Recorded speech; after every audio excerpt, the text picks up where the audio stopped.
My fiancée wanted a breakup for the summer before our wedding. I replied, interesting idea.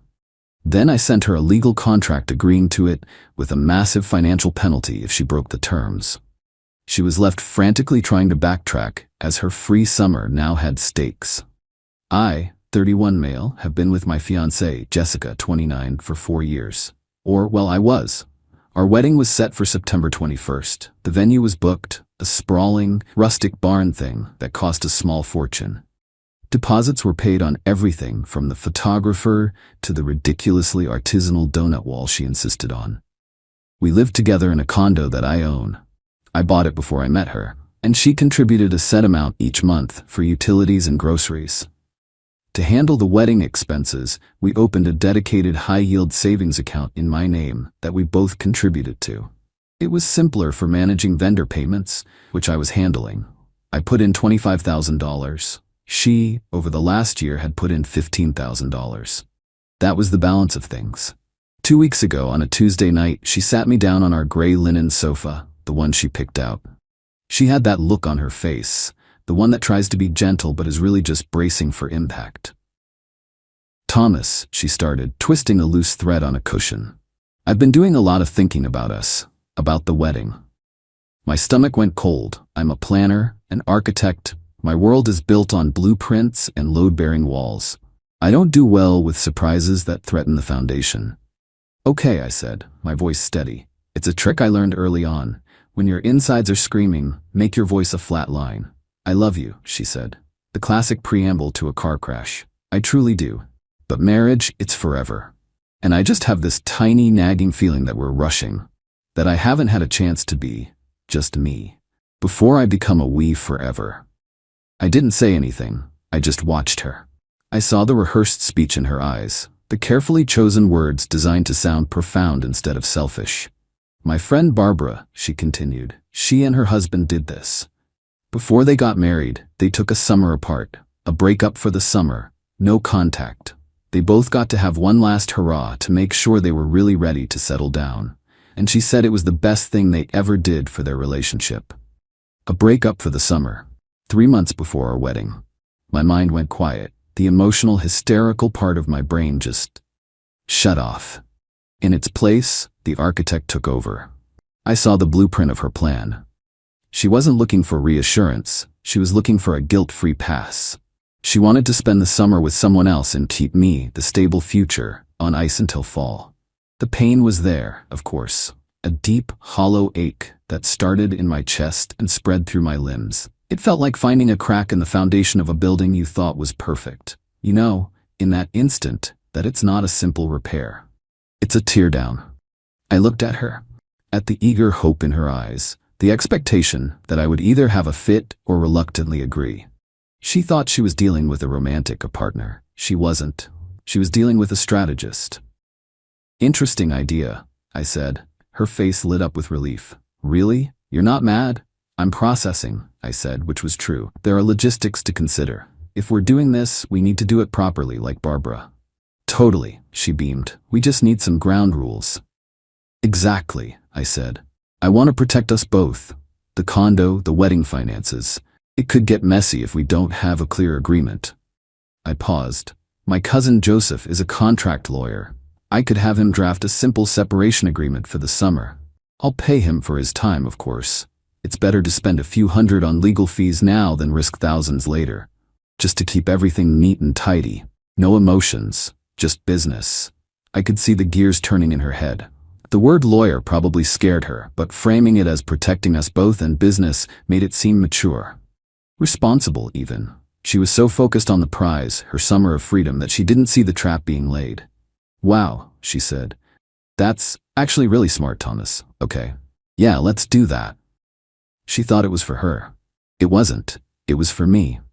The next 2 days were a blur of quiet activity. I spoke to Joseph, who, after a long, silent pause, simply said, I'll have it for you by tomorrow. Don't worry. I spent hours methodically going through our shared finances, vendor contracts for the wedding, and the condo agreement. Jessica was giddy, already packing a suitcase and talking about staying with her friend Sarah for a bit.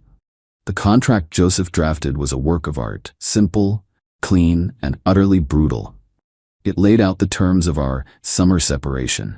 Term: the agreement would be in effect from June 1st to August 31st. Residency and property: Jessica would vacate my property by 5 p.m. on June 1st, taking all her personal belongings with her. A clause stipulated that any property left behind must be retrieved at her own expense within 30 days of her vacating the premises, following a formal written notice. Communication: no contact of any kind would be initiated by either party for any reason other than a documented medical emergency of a direct family member. The liquidated damages clause. This was the masterpiece. It stated that our wedding was a joint financial venture. It specified that if Jessica were to breach any key term of the agreement, she would forfeit her entire $15,000 contribution. This sum was defined not as a penalty, but as liquidated damages. A pre-agreed estimate of the significant financial losses, non-refundable deposits, cancellation fees that would be incurred from the immediate and necessary cancellation of the wedding should the separation agreement fail. I presented it to her on Friday night. "Here's that agreement. You should read it over." She opened it, her eyes scanning. She laughed. "This is so official. Party A and Party B." "Joseph is thorough," I said, making coffee. She flipped through it. I saw her eyes glaze over at the legal jargon. She got to the damages clause and paused. $15,000, she said, confused. "That's all my savings." "It's a liquidated damages clause, Jessica," I said calmly, using the term Joseph taught me. "It's not a punishment. It's a pre-calculation of the real financial hit we'd take if this goes wrong and we have to cancel the wedding. Think of all the non-refundable deposits. This way, if one of us breaks the terms, we don't have to fight over who owes what. It's a clean way to cover the costs. It applies to both of us, but since the funds are in my account to pay the vendors, it has to be worded this way." It was the perfect explanation. It sounded fair. It sounded like it was for her benefit, too. She bit her lip, then shrugged. "Okay, I guess that makes sense. It's not like either of us is going to break it anyway." She signed it. 2 copies. She didn't get a lawyer to look at it. She was in too much of a hurry for her summer. She moved her stuff out that Saturday. I watched her carry boxes to her car, a pit in my stomach. When the last one was loaded, she gave me a quick, awkward hug. "I'll see you in September," she said, her voice bright. "This is going to be so good for us. You'll see." I just nodded. "Be safe, Jessica." I watched her drive away. Then I went inside the silent condo. I let myself feel it then. The full weight of the betrayal. I didn't shout. I didn't break anything. I just sat on the floor of our half-empty bedroom and let the silence wash over me. Then I stood up, went to my laptop, and changed the code on the electronic front door lock. The trap was set. All I had to do was wait. Update 1. It's been 23 days since Jessica left. The first week was hell. Every creak of the condo sounded like her. I kept thinking I saw her out of the corner of my eye. It's a phantom limb, a future you thought you had. I did what any sane, heartbroken person would do. I deep-cleaned the entire condo, rearranged the furniture, and created a meticulous spreadsheet of wedding vendors and cancellation clauses. It's what I know. Structure. Order. I didn't have to wait long for confirmation of my suspicions. Jessica isn't exactly a master of subterfuge. Her social media, which I had the foresight to monitor through a mutual friend's account, became a highlight reel of her eat, pray, love summer. Except it was more like drink, post, tag, and she was tagging someone new. A guy named Richard. Richard is exactly the type you'd picture. Wears boat shoes with no socks. His Instagram is a curated collection of him on boats, him on golf courses, and him holding cocktails that cost more than my weekly groceries. There they were, Jessica and Richard beaming from the patio of a winery. A week later, a group shot at a beach house, his arms slung possessively around her. The caption, "Summer nights with the best crew." It hurt, yes, a dull, predictable throb, but mostly I felt a sense of vindication. This wasn't a spontaneous journey of self-discovery. This was a pre-planned affair she wanted to enjoy without the guilt of the label cheater. She'd found my replacement before she'd even left my home. This morning it happened. My phone buzzed. A text from Jessica. "Jessica, hey you, just been thinking about you. Hope you're doing okay." My heart hammered in my chest. This was it, the first pebble in the avalanche. I stared at the message. The casualness of it was insulting. Hey you, like she was texting a college buddy. I didn't reply. I took a screenshot, saved it, and continued with my morning coffee. An hour later, another buzz. Jessica. Thomas, you there? I was just wondering if you'd remembered to pay the final deposit for the caterer. It's due this week, I think. Don't want them to cancel on us. And there it was. The breach, clear, documented, and utterly stupid. My hands were perfectly steady as I opened my laptop. I composed a new email. I attached the 2 screenshots of her texts with timestamps clearly visible. To Jessica, CC, Joseph. Subject, Notice of Breach of Summer Separation Agreement. Jessica, this email serves as formal notification that you have breached the terms of our legally binding summer separation agreement dated May 30th. As per Clause 3, communication, no contact was to be initiated by either party. Today, at 9:15 a.m. and 10:22 a.m., you initiated contact via text message for a non-emergency reason. See attached screenshots. As per Clause 4, Liquidated Damages Clause, this breach results in the immediate forfeiture of your entire $15,000 contribution. These funds will now be used to cover the cancellation fees for all wedding-related vendors and contracts, as outlined in the agreement. Please consider this notice that the wedding planned for September 21st is officially canceled. I will handle all communications with the vendors. Do not contact me further. Any future communication must go through my legal counsel, Joseph, who is CC'd on this email. Sincerely, Thomas. I hit send. The silence that followed lasted for exactly 11 minutes. Then my phone started vibrating so hard it nearly fell off the table. I silenced it. It rang again. And again. The text started pouring in. I blocked her number. I feel calm. The ache is still there, but it's the clean pain of a necessary surgery, not the festering rot of betrayal. She wanted a summer without consequences. I just handed her the bill. Update 2, it's late July. The heat is oppressive, but my condo is cool and quiet. Life has taken on a new rhythm. I've canceled every vendor. Most were surprisingly understanding. The forfeited $15 from Jessica covered every single cancellation fee and non-refundable deposit almost to the dollar. I'm not out of pocket. I thought the email and the financial hit would be the end of it. I was wrong. It seems Jessica and Richard's summer fling has hit its first major obstacle, reality. Last Saturday, my doorbell rang, a hard, insistent knocking on my actual door. I checked the camera on my phone.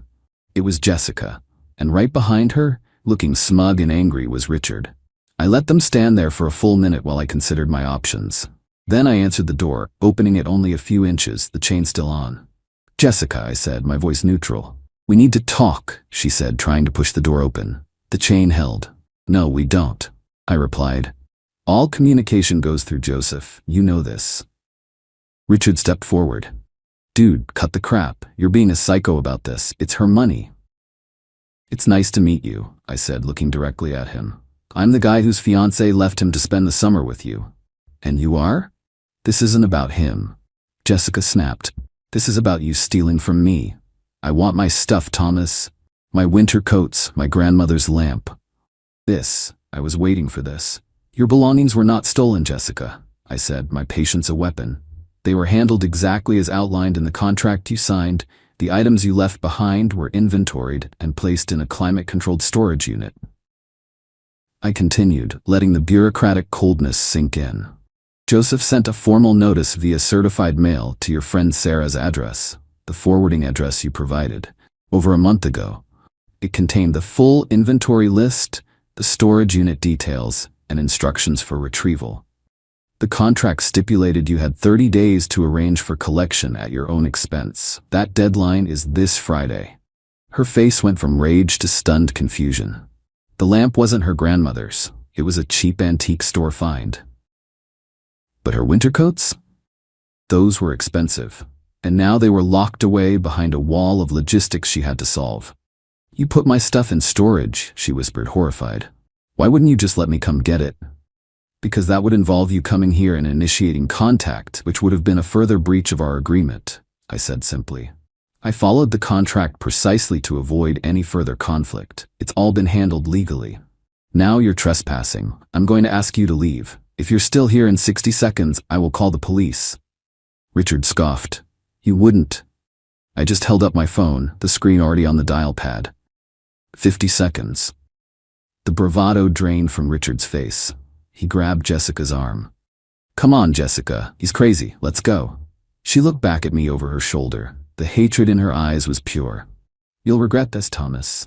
I closed the door and saved the entire recording from the doorbell camera. Jessica's parents called me later that week. I had Joseph forward them a polite email explaining the situation, complete with a redacted copy of the contract, a summary of events, and a copy of the certified mail receipt for the storage notice. Her mother called back, mortified. Jessica had told them I was the one who demanded the break and was now holding her things hostage. The truth, in its cold, documented glory, was undeniable. Final update. It's October. The leaves are turning, and the air has that crisp, clean edge that always feels like a new beginning. My condo is sold. I closed last week. Too many ghosts. I'm in a new apartment downtown overlooking a park. It's smaller, but it's all mine. The silence here is peaceful, not heavy. The final act of the Jessica saga played out not with a bang, but with the pathetic fizzle of a wet firecracker. As expected, she took me to small claims court for the $15,000. She represented herself. Richard, predictably, was nowhere to be seen. Their summer romance, built on deception, apparently couldn't survive the harsh lighting of legal proceedings.